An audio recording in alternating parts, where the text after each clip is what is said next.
Morning, Tracy. Hello, Kay. How are you? Really good. I'm very excited to be here this morning to talk about storytelling in our role as coaches and NLP master practitioners and all of the other exciting and wonderful things that we do, how we use storytelling and receive storytelling in both useful and non-useful ways. What's your take on storytelling? Mm, I love storytelling. Um, it's, I think it's one of those things that connects us all together because stories are everywhere, visually, and auditorily. I think that's the word. And they've been around since beyond time. And although we probably don't sit round campfires telling stories so much these days, we're more likely to be huddled over our phones. Um, Stories will outlast us, and there's such a richness in them in terms of what we learn about times when we're not present in ourselves, um, and then using our imagination to create stories of the future. I just think it's a subject that is endless in its fascination and usefulness as well, really. Yeah, it does. It makes me think a lot about the purposes of storytelling, and of course, for centuries it's been an important way to impart wisdom to the next generation, Mm. and particularly you would need to know where the most dangerous parts of your territory were and what the predators might be, who they might be, where they might be, what were poisonous shrubs and what were great remedies and things. So it's all those really important wisdoms. They can see the value and wisdom of being able to use language to build pictures and sounds in people's minds. Mm. I also I also think that probably more recently, storytelling has a very powerful it is a very powerful tool for social positioning, because the way that we create our narrative and we tell our narrative, how we perceive ourselves, how we want to perceive ourselves, we can position ourselves very strongly in the world around us in a way that animals without the prefrontal cortex, they can't do that. They do it in behavioural terms, but actually we can do it through language, and that that has another very important function, of course, to let the world know how you want to be seen, and Mm. also to let the world know how you perceive other people. I think Mm. we were talking some time ago about being in a school where in a staff room the a teacher might be saying to another teacher, "Oh, your little Johnny, he's a very slow learner," or "Little Jenny's just a drama addict," and those labels, they catch people at identity level. They begin to limit the possibilities of the child, Mm. because the teachers, the adults in that situation, are buying that narrative of the child rather Mm. than experiencing the child through their senses and considering what the child is capable of doing. They're Mm. just buying the story of the child. And that is, for me, that's a great sadness. I'm always listening for, okay, so those stories that pull somebody into a narrow place, into a box, into a limiting place, and then how can we change the narrative, change the story, so that the other person can then become empowered to be their own hero, so to speak. Mm. And how often do we see in our work where uh, those stories that have been applied to people when they are young, possibly even unconsciously for them as far as they're aware, but actually they're still applying when they grow up. because that just becomes the story that goes with them. And they start then behaving accordingly, and that behaviour then becomes a strategy for life, and it's all based on the stories that were told about them when they were small. And I guess I know in my work, one of the most powerful things that I can help clients with is exploring how they do what they do and the stories that they tell themselves in order to do that. And again, using kind of language on purpose, as NLP has helped us to do, being able to then help the client change the story so that it just puts a whole new perspective on life for them, so that they can actually see it in a different light. And I know we've talked about the reframing being such a powerful way of helping clients, and that's changing the story, really, isn't it? Totally. And helping people to see things from a different angle, a different perspective, from behind, from underneath, through different eyes. All of that is helping to change the story and become a more useful story. And drawing attention to that is also, I think, part of our responsibility. I mean, we know, because we've trained in the methodologies of storytelling on purpose and for a purpose, and helping other people to reframe or challenge their own story. But also, I think we have a responsibility to draw attention to how people are being fed stories 24/7 by social media in particular, and without challenging it. A slide I often use in one of my trainings has a picture of a little waif, a child. It looks very orphan-like, looks like it's a poorly dressed, almost looks malnourished, and it's standing behind bars. It's clinging to the bars. It's crying. And when I first saw the image, my brain made up a story of, some kind of incarceration, this poor little waif, this poor child, something terrible's happened to it. It's probably in a third world situation or a war zone. And so my brain naturally, with a little bit of visual stimulus, created a story around that image, which is what we all do, of course.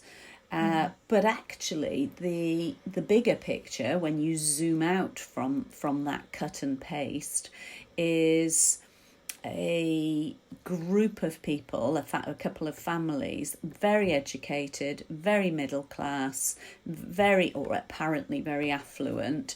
They'd caged themselves on purpose to protest, and they had placards, and actually the wider environment was very sophisticated, and there were no signs of poverty and all of those signals that I'd misinterpreted. And the child was just part of that gang and didn't want to be there, as any 3-year-old wouldn't want to be there. But the power to take a small section of that image and create another story, it's what we do, isn't it? It's what our brains do. And so going back to my point, I think that we have a responsibility to get our clients and our students to challenge their own perceptions, their interpretations of the narrative that they're being fed by other people. I think especially when a lot of that information is landing completely unfiltered on our brains, because we are surrounded by that media. And I'm interested. I've been exploring social media a little bit more recently, and been introduced to Instagram, which I haven't been using for very long. And the part of Instagram that's called Instagram Stories, and it's designed for sort of a video clip as opposed to just the picture. and even describing it as stories. It's all about that message that is coming over, and whether you want to hear or see that story or not, you kind of almost can't help it because there it is. It's always available, and I think that instant thing that our brain does in interpreting those stories is really important for us as a survival technique, because we can't possibly take in and consciously interpret every single little bit of information that's around us. Well, it's just not possible. It would stop us in our tracks. So having our brain trained, if you like, to be able to manage that information for us, I think is really important. I think the crux for me is, what training has our brain had to deal with those stories? And if the training is based on unhealthy training and stories, then that's going to influence how we see things in the way that we do. And then being able to purposely direct. I remember you talk about having a torch on things. I can't quite remember the story about how that works, but I think that's quite powerful. Yeah, I think, again, we have a responsibility to help our clients and students to discern where they're placing their own flashlight of attention, where they take their consciousness. But first and foremost, we have a responsibility to do it to ourselves as well. Where are you placing your attention right now? So yes, I use a flashlight analogy or a picture of a flashlight just to help people to understand. It's a useful metaphor. But where are you right now? And in that vein, I suppose we can look at the structures, the old structures of storytelling, where I was reminded recently, I did a master class, NLP Cyber Group, which is an online NLP practice group. They had a masterclass with our friend and colleague Owen Fitzpatrick, who is fabulous, and he was talking to the group about the structures of storytelling, and the historic structure is, there is somebody, they're having a problem, they've become a victim of the problem. So they're in victim mode. Ahead of them is the dragon, the monster, the dinosaur, whatever it might be, i.e. the problem. And while they have their flashlight internally on all the feelings they don't like, they stay in victim mode. When they put their flashlight onto the flashlight is my interpretation of Owen's story, but to draw in the point about using the flashlight is so you can look at the dragon and the dinosaur and remain helpless, because you cannot do anything about the monster, so you can stay focused on the monster and stay in fear. Or you can look at stepping into your own hero. So historically, that's what people do. They become the hero, they go out, they slay the dragon, they feel good. And that's that very simple little triangle is also one that we see in psychological terms in the drama triangle. There's a persecutor, there's a victim, there's a rescuer. What I think we have to always add in there, again using your own flashlight of attention, is and then what? And then what? And then what? Rather than just staying focused on the problem and the story of winning the battle, because it can hold people in a stuck state. So then we introduce timeline and then what happens, and then what happens, and further down the line, one of my favourite stories to entertain clients with, it becomes their story, which is okay. So, let's go meet yourself at the pearly gates. Now, what does that story look like? What do you want to see, hear, feel, smell, taste, touch, that lets you know that you've been your own hero throughout your whole journey, and highs and lows, monsters, no monsters, whatever. What's that like? Let's build that story and aim your brain towards it. Which seems to me to be a useful way of helping somebody to build the power narrative. I went to a seminar recently about storytelling, and although it was more in a corporate setting, I was really interested in the chap was talking about kind of the structure of stories, and in writing, there are only so many structures that exist, and all the stories in the world fit into this sort of 7 structures. And as I say, it was kind of in a corporate world, and what story is your business telling the world in the story that it tells? But it did get me to thinking about how those structures then apply in our own lives, and do the stories that we tell ourselves also fit into those structures. A little bit similar to what you're describing that Owen was talking about. And I'm going to be quite interested to see how that, or kind of what parallels there are really, in terms of what are there structures in the stories we tell ourselves about our lives and who we are, and what room is there then to change those structures in a helpful way that will allow us to illuminate the future, as you're describing there. And I think even having that thought process and conversation about the future just completely shifts the focus from but there is this problem, there's this problem, but actually what about when that problem doesn't exist anymore? What's life like then? And then taking it back down the timeline to, okay, so what happened to make this problem go away? So how can we do that? And I just think it's such a fascinating area, because I do believe our brains are wired for storytelling in some way, shape or form, because of the way we've evolved, really. It makes me think about the power of metaphor, and the purpose of spoken word is to change the pictures and sounds inside your own neurology and the neurology of other people. So we're always interacting and influencing other people's sounds and pictures.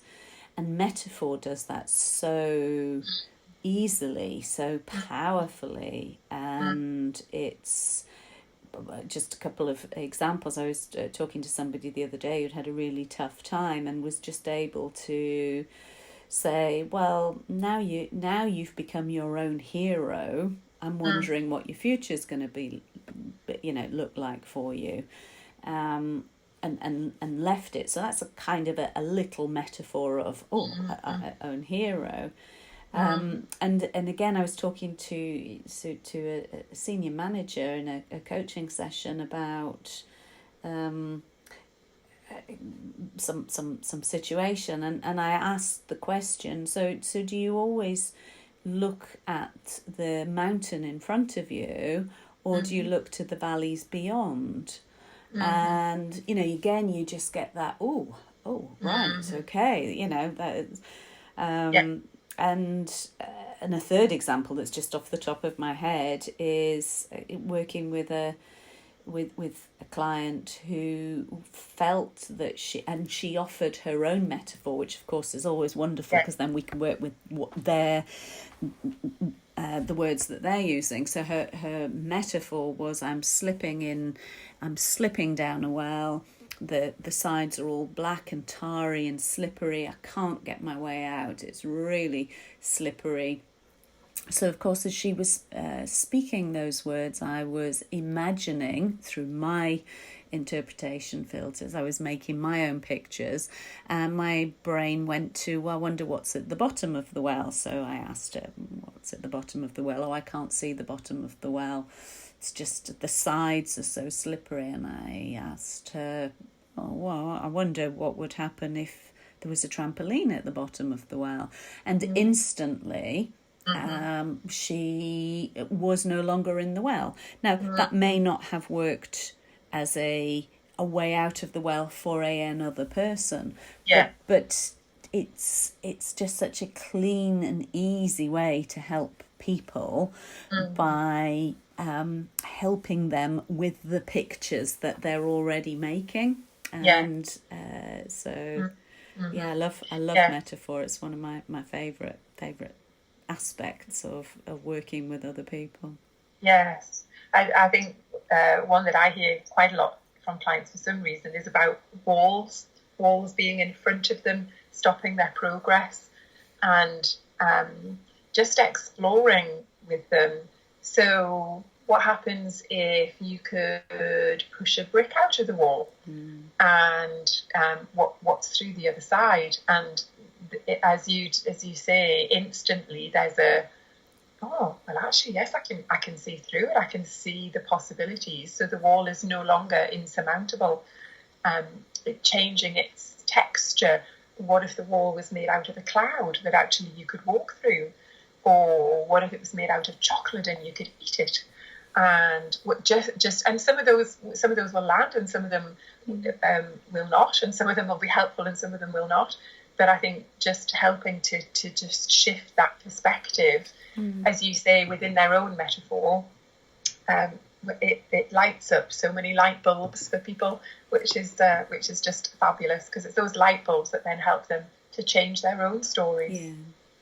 And it gives them a different tool, because somewhere in, I don't know, I'm thinking through the sort of happy brain model, there's something about a part of the brain that learns to believe that certain narratives are life or death, of life or death importance, and they'll hold on to that story till at great expense, and it becomes a really big stressful thing. So of course, when we work with their narrative in a different way, i.e. metaphor, we're not challenging their basic need to defend the territory of the narrative. And I think that's a wonderful thing too.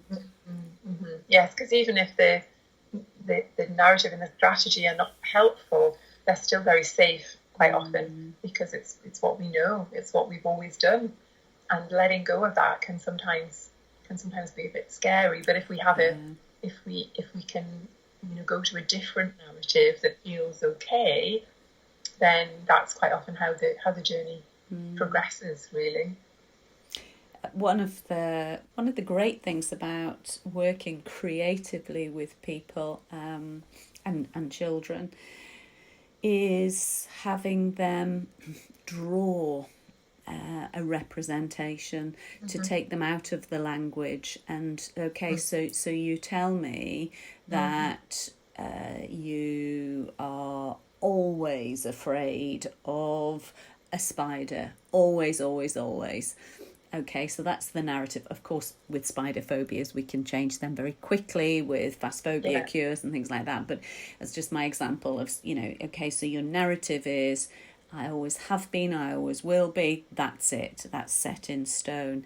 And to have them to draw pictures that interpret the words can often give them a different way of interacting with it as well. So it's sort of going from the thinking mind into the sort of emotional brain, the codes of how we represent the world. And you get the visual and the kinesthetic going on as well. Exactly, yeah. So So I guess what we're saying is we've focused on how we're looking at the narratives of ourselves and of other people, and I guess the big point for us is how we use storytelling on purpose, for purpose, to help to enable our clients to move forward, as well as to educate them about being aware of their own narratives and the influencing narratives of others. Is there anything you would add to that as a summary? I think one of the things that I've become more aware of is listening for the sub-story, if that's a way of describing it. So not just what somebody's saying, but actually what are they meaning? And that's been incredibly helpful, to look behind the story. How is that story formed? What is it that's important that's actually made that story part of that person's life? And that's been incredibly helpful. And I think, kind of going back to a comment you made earlier about our own responsibilities in ourselves, for me, this isn't just about helping other people, although that's what I do for a living. It is about making sure that my own stories are congruent and helpful, and spotting when actually a slightly different story might be even more helpful in that scenario. I feel like I could talk forever and ever about stories and storytelling. I think that the point that you were making about the meaning of the story, I wonder if actually what you're saying is, it's because the meaning is always going to be subjective, but it's the value to that brain of holding the story, isn't it? There has to be a value to that person, and I guess that's what we're looking for. How what's the positive intention behind the story? But yeah, I agree. We can chat forever, and I'd really like to talk more about storytelling and also about story listening too. But I think that's a chat for another day. Sounds like it. Anyway, great to chat with you as always, Tracey. I look forward to our next chat. Lovely. And speak to you soon. Take care. Good to speak to you. Take care. Bye-bye. Bye.